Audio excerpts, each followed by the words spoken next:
Olá pessoal, voltando com mais um vídeo aqui no canal.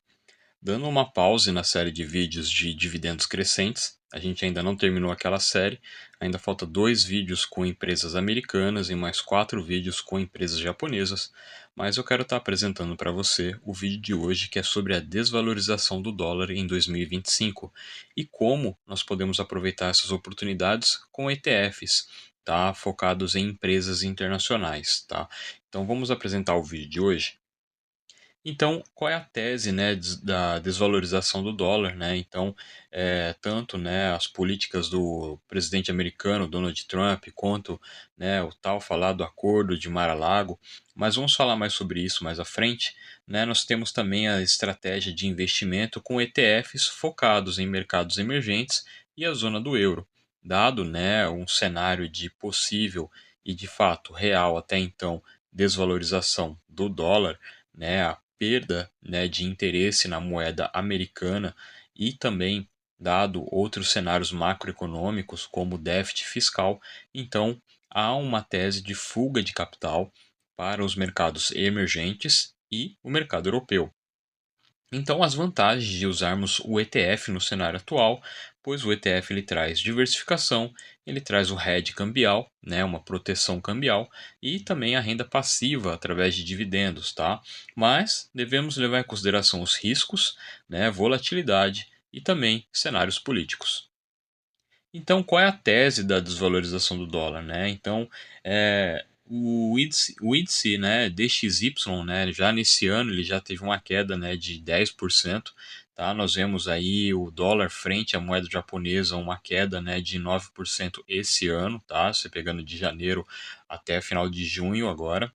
Né, o déficit fiscal americano, né, em referente ao seu PIB, né, que atingiu a marca dos 7%. Bancos centrais ao redor do mundo vendendo, né, títulos do Tesouro Americano em 2024. Então, o total de venda em 2024 foi em torno de 48 bilhões de dólares, né? Então, primeiro de tudo, né, atenção, nada nesse vídeo é uma recomendação de investimento, né, somente informação para os investidores. Convido a todos a estarem participando do nosso grupo de Telegram. O nosso grupo é gratuito, né? Lá nós temos notícias, temos mais conteúdos, bate-papo, planilhas, PDFs. E para aqueles que já são investidores e estão tendo dificuldade na montagem de portfólio, eu tenho uma aula chamada Portfólio Permanente. Mais detalhe no nosso grupo de Telegram. Link na descrição do canal. Então, quais são as causas, né, dessa desvalorização? Então, o déficit fiscal recorde, né, as políticas fiscais expansionistas, então isso, né, tem atrapalhado, né, o fiscal americano, a venda dos títulos, né, bancos centrais ao redor do mundo vendendo, né, suas reservas em dólar, tá? Buscando até muitas vezes reservas em ouro, acumulando, né, compras, né, de ouro, a correção de mercado, né, um ajuste natural após um período de supervalorização histórica do dólar, tá? Então, a migração de capitais, né, com a desvalorização do dólar, investidores buscam ativos em mercados emergentes e zona do euro. Então, como que nós vamos fazer isso, né, usando ETFs, né, o instrumento de ETFs através da bolsa japonesa? Então, eu vou apresentar para vocês alguns ETFs que são focados a esses mercados, tá? Então, focado em mercados emergentes, né, nós temos o 1681, nós temos o 1658, que são dois ETFs focados, né, em mercado emergente, além do 1325, que é focado na Ibovespa, né, no índice Ibovespa do Brasil, com empresas brasileiras. E também, né, focado, né, na zona do euro, nós temos o 2860, que aí ele já procura seguir, né, o índice DAX, tá, que é um índice alemão, tá, de empresas alemãs. E também nós temos o 2859, que aí já são focado no Euro Stoxx 50, tá? Então são dois ETFs focados ali na zona do euro. Então vamos falar um pouco, né, sobre o ETF, né, o 1681 e o 1658.